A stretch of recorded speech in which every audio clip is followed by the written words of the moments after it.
એના પાક નુકસાનીનું વળતર મળે. ખેડૂત વીઘે 50,000 રૂપિયા પાક નુકસાનીનું વળતર. આ માગણી વ્યાજબી છે કે નહીં?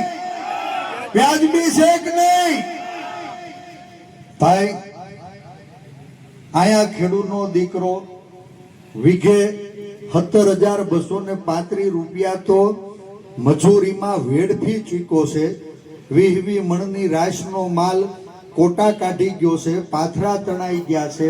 અને અમુક ભડના દીકરા નવા બનેલા નેતાઓ કાલ ભાષણ કરતા હતા કે હેક્ટરે 50,000 આપો ને એટલે ઉઘાડા પગે દાદાના દરબારમાં હું મુજરો કરવા જાય.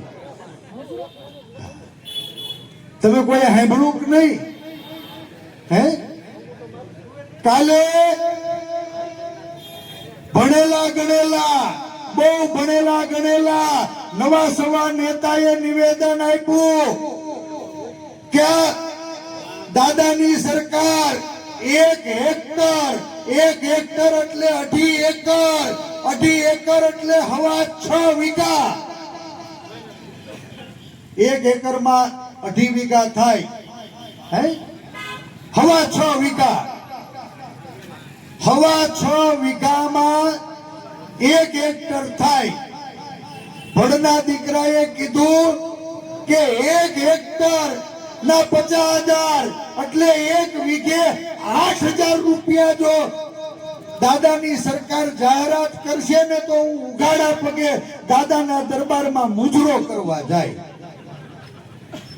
તમારો ડોહો 18,000 રૂપિયા તો ખર્ચો થઈ ગયો છે અને 8,000 રૂપિયામાં આ ગુજરાતના ખેડૂતોને ગીરવે મૂકવાનું પાપ કરનારા લોકોને પણ ઓળખજો. મને લાગે